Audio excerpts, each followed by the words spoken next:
ჩვენი განსხვავებულობა გვაერთიანებს. ეს აუტიზმის შესახებ ცნობიერების ამაღლების მსოფლიო დღის წლევანდელი დევიზია. დღევანდელი დღე შესაძლებლობას გვაძლევს გავაცნობიეროთ, რომ თითოეული პიროვნება უნიკალურია და ამ უნიკალურობის აღიარება და მხარდაჭერა ძალიან მნიშვნელოვანია. აუტიზმის სპექტრის მქონე ბავშვების მშობლებს თბილისის მერია წლებია გვერდში უდგას. დედაქალაქის მერია ასობით ბავშვის ინდივიდუალურ საჭიროებებს თერაპიებისა და სწავლების კუთხით წელსაც სრულად აფინანსებს. ქცევის თერაპია, ფიზიკური თერაპია და სენსორული ინტეგრაცია. ეს იმ სერვისების არასრული ჩამონათვალია, რომლებსაც აუტიზმის სპექტრის მქონე ბავშვები დედაქალაქში არსებულ 11 სხვადასხვა ცენტრში იღებენ.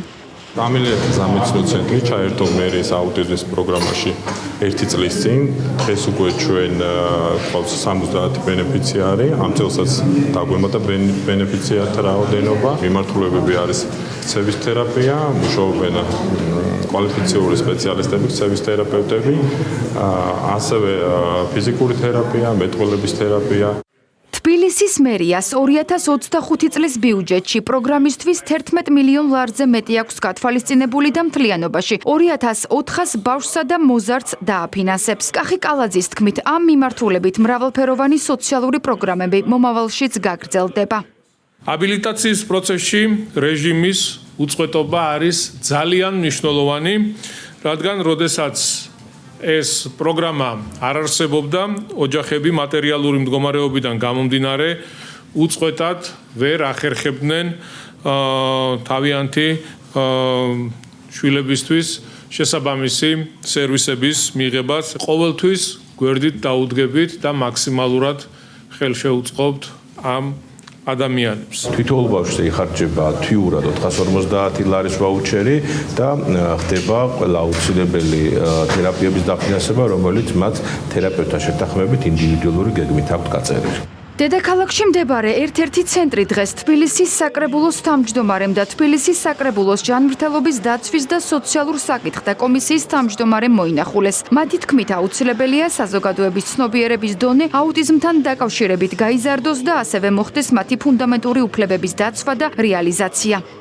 მუნიციპალიტეტი ძალიან მნიშვნელოვნად ახორციელებს მხარდაჭერას ბენეფიციარების, ბავშვების, რომლებიც აუტიზმის სპექტრით საჭიროებენ აბილაციის პროგრამას. ის რომ დღეს არც ერთი ბავშვი არ არის მომლოდინთა სიაში, რა თქმა უნდა, ეს არის ის ფაქტი, რომ ჩვენ მუდმივად ვახორციელებთ და მომავალშიც განვახორციელებთ მათ მხარდაჭერას. უმნიშვნელოვანესი თარიღია დღეს მსოფლიო საზოგადოებისათვის.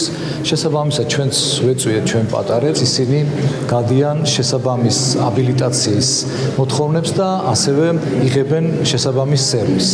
საზოგადოდ კი ნამდვილად ვიტყვი, რომ ძალიან ბევრი პროგრამაა, რომელიც მუშაობს დედაქალაქში და რომელიც რასაკვირველია მორგებულია ჩვენი პატარების საჭიროებებისათვის.